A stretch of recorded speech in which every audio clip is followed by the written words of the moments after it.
Hello dear students, welcome back to my YouTube channel. आज हम class 11th जो कि chapter financial statement with adjustment discuss कर रही थी। आज उसका क्वेश्चन नंबर 5th लेकर आए हैं। 4th क्वेश्चन स्किप किया गया है, वो क्वेश्चन आपके लिए रखा गया है। अगर आपको क्वेश्चन से रिलेटेड 4th में कोई डाउट हो तो आप कमेंट कर सकते हैं, उसकी वीडियो भी बना दी जाएगी। तो इससे पहले आप प्रीवियस वीडियो को ज़रूर देख लीजिए, क्योंकि वो आपकी एडजस्टमेंट है, कहीं ना कहीं इस वीडियो के अंदर भी यूज़ की जाएंगी। तो बेसिकली प्रीवियस वीडियो की नॉलेज होना बड़ा ज़रूरी है इस पार्ट को देखने के लिए। तो क्वेश्चन शुरू करते हैं जी, बिना टाइम वेस्ट करे। देखिए क्वेश्चंस देखो, अगर करना है तो पूरा वीडियो को जरूर देखा करें, क्योंकि वीडियो अगर आप स्किप कर करके आगे चलोगे तो फिर कुछ ना कुछ इंपॉर्टेंट पॉइंट रह जाएगा आपका। ठीक है। From the flowings trial balance prepare trading and profit and loss account for the year ending 31 March 2023 and a balance sheet as at that date. कि आपको ट्रायल बैलेंस गिवन है, आपने उसकी हेल्प से क्या करना है, trading account, profit and loss and balance sheet तैयार करनी है। और इसके साथ साथ आपको कुछ एडजस्टमेंट वगैरह भी गिवन है। तो फर्स्टली देखें, आपने क्या करना होता है, जैसा कि हमने सारी वीडियोस के अंदर पैटर्न यूज़ करा है, वही पैटर्न हमने यहाँ भी फॉलो करना है। यहाँ पैटर्न का मतलब सिंपली है कि फर्स्ट नंबर हम क्या करते हैं, एडजस्टमेंट को मार्क करते हैं कि कौन सी एडजस्टमेंट है, और उसको ट्रायल बैलेंस के अंदर मार्क कर लेंगे, ताकि हमारे दिमाग के अंदर ये रहे कि हमारे पास दो दो एडजस्टमेंट, मतलब कि किसी भी एंट्रीज की अगर एडजस्टमेंट है उसका एटलीस्ट दो जगह इफेक्ट जाने वाला है। जैसे कि स्टॉक है 31 मार्च का, इसको हम होल्ड रख लेते हैं हमेशा। डेप्रीशिएशन करना है आपने बिल्डिंग पर, तो फर्स्ट नंबर आपने बिल्डिंग फर्नीचर को मार्क कर लेना है, और एक लूज टूल्स है। तो बिल्डिंग, फर्नीचर, आपके पास लूज टूल्स, इन तीनों आइटम्स को आपने मार्क कीजिए। फर्नीचर आ गया, लूज टूल्स आ गया, बिल्डिंग आ गई। लो जी, थर्ड एडजस्टमेंट है हमारे पास सैलरी से रिलेटेड, कि salary ₹3000 and taxes 1200 are outstanding.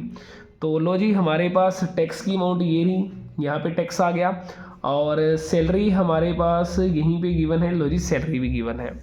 और नेक्स्ट एडजस्टमेंट हम उठाते हैं जी, इंश्योरेंस से रिलेटेड है। तो एक टिक और लगा दीजिए ताकि हमें याद रहे कि डबल एडजस्टमेंट इस पे है। नेक्स्ट है हमारे पास write off a further bad. देखो जी, फर्दर अगर बैड डेट जहाँ पे भी मिल जाए, तो मैंने आपको समझाया था प्रीवियस वीडियो के अंदर, आपने इसका जो इफेक्ट है, मतलब इफेक्ट जो होगा वो डेटर पे होगा। एक तो आपने डेटर पे टिक कर लेना है, और इससे रिलेटेड एक हमारे पास बेड डेप्ट है और एक प्रोविज़न है, तो इस पर भी टिक लगा लीजिए, क्योंकि ये सारे के सारे एक ही तरीके से सोल्व किए जाने वाले पॉइंट हैं।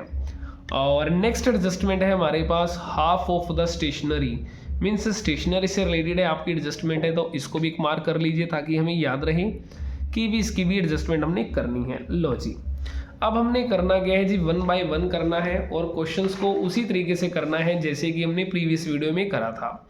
देखो फर्स्ट नंबर आपने करना क्या है जी, trading and profit and loss account का फॉर्मेट सेट कर लेना है, और उसके अंदर हमारी जो बेसिक आइटम्स हैं वो तो आपने लिख ही लेनी है, क्योंकि पता है हमें ये आइटम्स तो आपको ज़रूर मिलेगी। अगर नहीं मिल रही तो आप 0 वैल्यू लिख कर या नील वैल्यू लिख कर इसे छोड़ सकते हैं जी। तो अब हम शुरू से देखते हैं ट्रायल बैलेंस को पहले नंबर पे।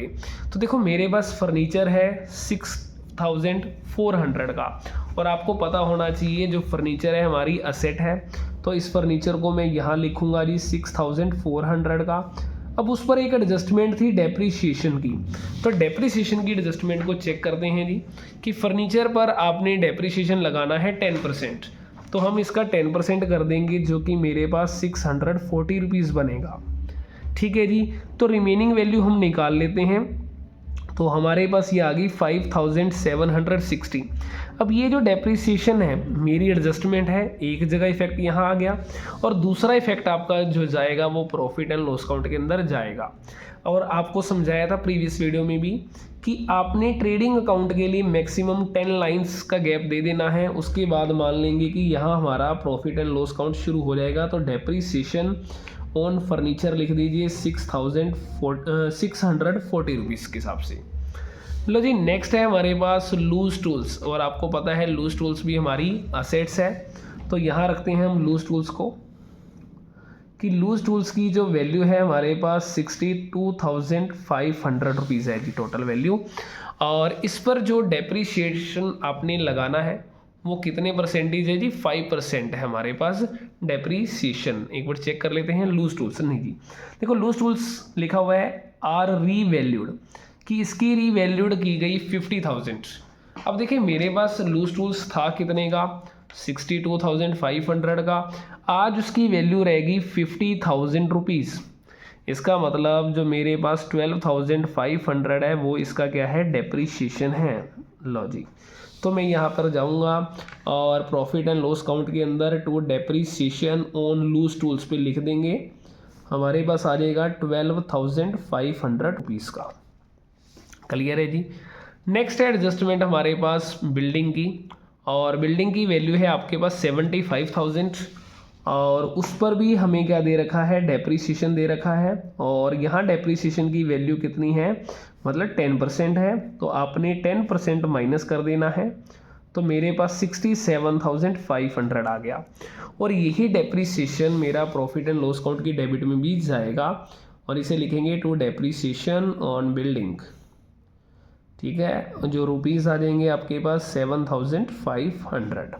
क्लियर है जी। हमने देखो ट्रायल बैलेंस को फॉलो करना है, और ट्रायल बैलेंस के अकॉर्डिंग चलते चलेंगे। कैपिटल है, कैपिटल मेरी आती है लायबिलिटी में। लो जी, कैपिटल की वैल्यू आ जाएगी आपके पास 1,25,000। अब याद रहना चाहिए आपको, अभी इसमें ड्राइंग माइनस करनी है, प्रॉफिट को ऐड करना है, तो इसलिए हमने इसे अंदर ही रखा है अभी।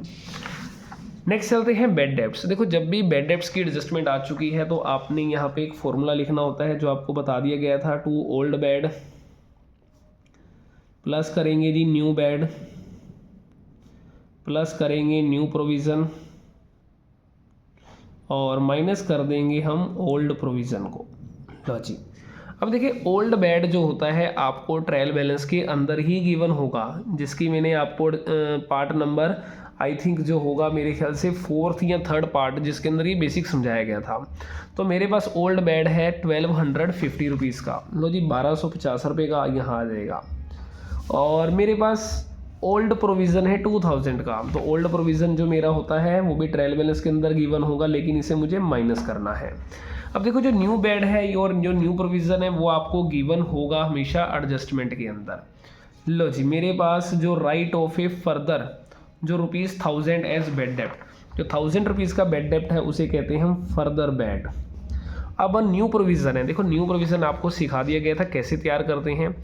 जितने के भी हमारे पास डेटर्स हैं 38,000 के, उसमें से आपने हमेशा क्या करना होता है, न्यू बेड को पहले माइनस करना है जो कि 1000 रुपीज़ है। मतलब यहाँ पे जैसे डेटर मेरा है टोटल 38,000 का, उसमें से मैंने क्या करा, न्यू बेड है जो कि 1000 का माइनस कर दिया, रिमेनिंग वैल्यू बची 37,000।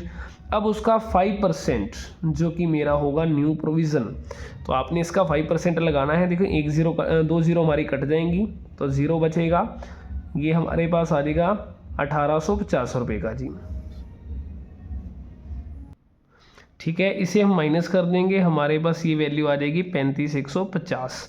अब यही जो न्यू प्रोविज़न आया है मेरे पास वो यहाँ रखेंगे जी 1850 का। इसका कर देंगे हम एक बार टोटल 0 0, देन 1 कैरी करेंगे 2 1 3 3 और 8 हो जाएगा आपका 11। ठीक है जी, 1 कैरी कर देंगे 4100 आ गया।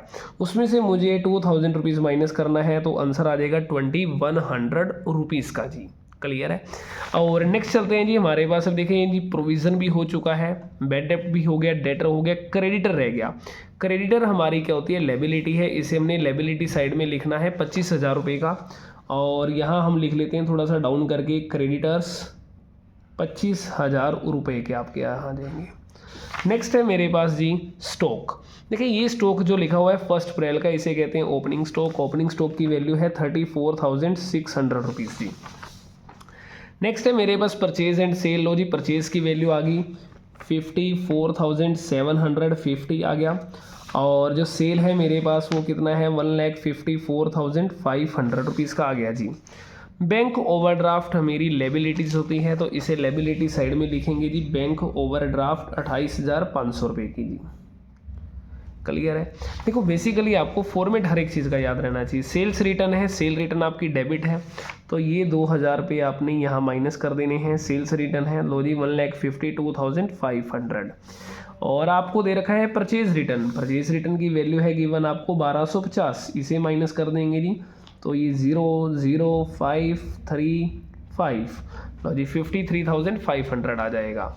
ठीक है जी। इसी तरीके से आगे चलते हैं स्टेशनरी आपकी आएगी प्रॉफिट एंड लॉस काउंट के अंदर। तो फर्स्ट नंबर आपने यहाँ लिखना है 2 स्टेशनरी, तो उसकी वैल्यू जो आपको गिवन है जी 4500 रुपये, और इस पर एक टिक भी लगा हुआ है, इसका मतलब इस पर कोई ना कोई एडजस्टमेंट भी है। तो चेक कर लेते हैं। लास्ट एडजस्टमेंट थी आपके पास, half of the stationery was used by the proprietor for his personal purpose, तो मतलब कि ड्राइंग हो गई, तो आपने आधी वैल्यू को माइनस कर देना है, आधा बनेगा इसका 2250, तो ये 2250 यहाँ आ जाएगा। और यही जो ड्राइंग है मेरी यहाँ से भी माइनस कर दें, क्योंकि आपकी यहाँ लिख सकते हैं ड्राइंग जो ही है आपकी स्टेशनरी में की गई है, तो 2250 रुपये मुझे यहाँ से भी माइनस कर देने चाहिए। तो 05 आ गया, 9 - 2 कर दीजिए, आपका आ जाएगा 7, और 4 - 2 करेंगे 2, लो जी। तो मेरे पास 1,22,750 आ चुके हैं। आगे चलते हैं, देखो 1 बाय 1 उठाएंगे। इंटरेस्ट आपको एडजस्टमेंट गिवन है, इंटरेस्ट अकाउंट आपका डेबिट का है, इसका मतलब आपने इंटरेस्ट को पे करा है 1180 रुपये का, लो जी 1180 का इंटरेस्ट दीजिए। कमीशन मेरी क्रेडिट की है, तो आपने बाय कमीशन कर देना है 3750, और इस पर कोई भी एडजस्टमेंट नहीं है, सिंपल चलन दो। कैश आपकी क्या है जी, असेट है, तो 6500 रुपये की असेट आ जाएगी कैश में, लो जी 6500 का आप यहाँ रिकॉर्ड कीजिए। टैक्स एंड इंश्योरेंस पर डबल टिक है, तो इसका मतलब 2 एडजस्टमेंट रहेंगी, तो अपन ने लिखना है इसे प्रॉफिट एंड लॉस में टू टैक्स एंड इंश्योरेंस। तो फर्स्टली इसकी वैल्यू रिकॉर्ड कीजिए, आपके पास कितनी है जी, हमारे पास 6500 रुपये इसकी वैल्यू आ रही है। एक सेकेंड, इसकी वैल्यू नहीं लिखी, एक मिनट चेक कर लेते हैं क्वेश्चन में कितनी वैल्यू है।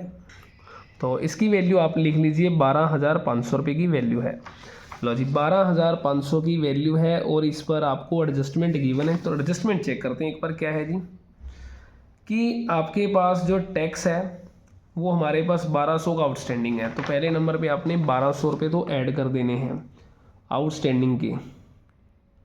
ठीक है, जो आउटस्टैंडिंग टैक्स है उसे 1200 ऐड कीजिए, साथ ही साथ लायबिलिटी में भी लिखें 1200 रुपये। ठीक है जी, इसको ऐड कर लेंगे, ऐड करके हमारा आ जाएगा 13,700। एक एडजस्टमेंट और भी है जी, इंश्योरेंस 1000 का प्रीपेड है, तो इंश्योरेंस जो मेरा प्रीपेड होगा उसे मैंने क्या करना है, माइनस कर देना होता है जी, क्योंकि आपने ज़्यादा वैल्यू दे दी है, तो 12,700। अब यही 1000 मेरी क्या है जी, असेट है, तो इसे मैंने लिखना है असेट साइड में प्रीपेड इंश्योरेंस के नाम से, तो 1000 रुपये का आ जाएगा। ठीक है, 1000। ओके, लास्ट में हमें दे रखा है जनरल एक्सपेंसेस, जो कि मेरा प्रॉफिट एंड लॉस काउंट में आएगा। अब देखो मेरी यहाँ पे सीट अगर फुल हो चुकी है और ऊपर मेरा गैप भी पड़ा हुआ है, तो यहाँ कवर कर लेंगे हम 2 जनरल एक्सपेंसेस, जो कि मेरे पास आ रहा है 7,820 का। नेक्स्ट है सैलरी, और इस सैलरी पर भी आपको एडजस्टमेंट गिवन है, तो हम लिख लेते हैं सैलरी है मेरे पास टोटल 33,000 रुपये की, और एडजस्टमेंट होने के कारण अंदर लिखा हुआ है सैलरी 3000 की आउटस्टैंडिंग है। तो आउटस्टैंडिंग होने के कारण मुझे क्या करना है, ऐड करना है आउटस्टैंडिंग सैलरी 3000 रुपये की, टोटल आ गया 36,000 रुपये। अब यही जो आउटस्टैंडिंग सैलरी है मेरी यहाँ लिखी जाएगी 3000 रुपये की, लो जी। तो हमारे पास सारी एडजस्टमेंट हो चुकी हैं, सिर्फ क्लोजिंग स्टॉक को छोड़कर 32,500 का मेरा क्लोजिंग स्टॉक है, यहाँ लिख लीजिए एक बार 32,500। साथ ही साथ में आपने असेट्स में भी लिख लेना है।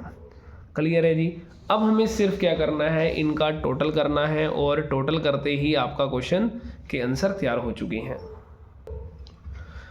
अब हमने देखो इसका टोटल करा है जी, तो मेरे पास जो 1,52,500 उसमें प्लस कर दिया 32,500, और इसमें से सिर्फ 2 आइटमें माइनस करी, 34,600 की एक आइटम है और 53,500 की एक आइटम है। तो करने के बाद हमारा जीपी तैयार हो चुका है जी 96,900 रुपये का। तो आपने 2 जीपी लिखना है 96,900 का, यहाँ पे हमारा दोनों का हो जाएगा टोटल। अब यही जो जीपी है मेरा यहाँ ले आएंगे जी हम क्रेडिट साइड में, बाय जीपी करेंगे 96,900। अब हमने टोटल करना है जी प्रॉफिट एंड लॉस काउंट का, तो हमने इसका भी नेट प्रॉफिट निकाल कर दिखाना है कितना आया है आंसर हमारा। एक हमारे पास पॉइंट है जी बिल्डिंग वाला, थोड़ा सा ये देख लीजिए, इसमें थोड़ा सा एरर आ चुका है। बिल्डिंग की पर डेप्रिसिएशन जो लगाना है वो 5% लगाना है, और हम गलती से उस पर 10% चार्ज कर चुके हैं। तो देखो आंसर तो आपका फिर भी मैचिंग खा जाएगा, ऐसी कोई बात नहीं है, लेकिन जो हमारी बुक के अकॉर्डिंग मैचिंग खाना चाहिए वो नहीं खा पाएगा जी। तो हमने 3750 माइनस करना है, एक तो ये याद रखना है आपने, क्योंकि हमारे पास 5% है और 10% जो बनता है वो हमारे पास 75,000 का 10% 7500 बनता है। तो लेकिन मुझे 5% लगाना है 3750, तो यहाँ 71,250 आएगा जी। क्लियर है। अब हमें करना क्या है जी, एक हमें टोटल कर लेना है बैलेंस हमारे पास प्रॉफिट एंड लॉस काउंट का जी। तो हमारे पास एक 96,900 रुपये की आइटम है, 96,900, उसमें प्लस कर दिया हमने 3750 का जी कमीशन जो कि मेरी है। तो यहाँ मेरे पास जो टोटल आएगा वो रहने वाला है जी 1,06,050 रुपीज़ मेरा टोटल रहेगा जी। अब उसमें से मुझे डेबिट साइड की आइटम माइनस करनी है, जो कि फर्स्ट नंबर है मेरे पास 36,000, 7,820, और यहाँ पे भी मुझे याद रखना है 3750 लिखना है। ठीक है जी, 7,820, देन 640 एक माइनस करें, 12,500 एक माइनस करेंगे हम, और 3,750 भी माइनस किया जाएगा। देन मुझे 2100 रुपये एक माइनस और करने हैं। ठीक है जी, और देन मुझे देखो 3,750 है, यहाँ पे थोड़ा सा फिर दोबारा से आ रहा है, तो 3,750, ठीक है जी। तो 2100 भी माइनस कर दिया हमने। देन हमें 2250 और भी माइनस करना है। देखो 37,840 था, तो 37,840 में से मुझे 2250 माइनस करना है एक, ठीक है जी, और एक 1,180 रुपये एक और माइनस करने हैं। देन लास्ट में मुझे 12,700 रुपये माइनस करना है। तो इस तरीके से हमारे पास ये आ जाएगा जी 21,710 का नेट प्रॉफिट, 21,710 का। लो जी, लास्ट में हमने 1,06,050 रुपीज़ लिख देना है, 650 रुपीज़, और मुझे यहाँ नेट प्रॉफिट को ऐड करना है 21,710। तो 21,710 आपने ऐड कर देना है। तो 0614 देन 441, तो मेरे पास 1,44,460 रुपये बनेंगे। अगर हम लेबिलिटी साइड का टोटल करते हैं, जैसे मेरे पास 1,44,460 रुपये हैं, उसमें 25,000 एक ऐड करा हमने, देन 28,500 ऐड करा, 1,200 करा और 3,000 करा, तो हमारे पास टोटल जो आ रहा है वो आ रहा है 2,02,160 रुपये का आ रहा है जी। अब मुझे इसी तरीके से क्या करना है जी, असेट साइड का भी टोटल करना है।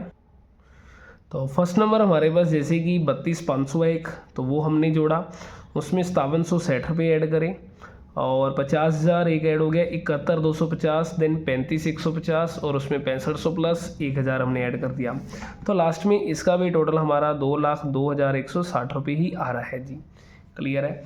तो इस तरीके से हमारे पास अपने क्वेश्चन को सोल्व करना है कि अगर क्वेश्चंस के अंदर देखो मेनली ये क्वेश्चन किस टॉपिक से रिलेटेड था, ये हमारा फर्दर बैड डेब्ट से रिलेटेड था, जिसकी एडजस्टमेंट आपने ये याद रखनी है। और कहाँ कहाँ इफेक्ट गया, एक तो प्रॉफिट एंड लॉस में गया है, दूसरा हमारा बैलेंस शीट के अंदर डेटर में से माइनस करते हैं जी। क्लियर है। तो ये हमारे पास एक क्वेश्चन था। तो इसी तरीके से हम नेक्स्ट क्वेश्चन भी लेकर आएंगे, बस आपके सपोर्ट की ज़रूरत है। अगर वीडियो अच्छी लगी हो तो वीडियो को लाइक ज़रूर करें और अपने दोस्तों के साथ शेयर करें, और मैक्सिमम कमेंट कीजिए, ताकि मुझे पता लगे कि आपको कितना कंटेंट समझ आ रहा है और कहाँ आपको डाउट है जी। Thank you.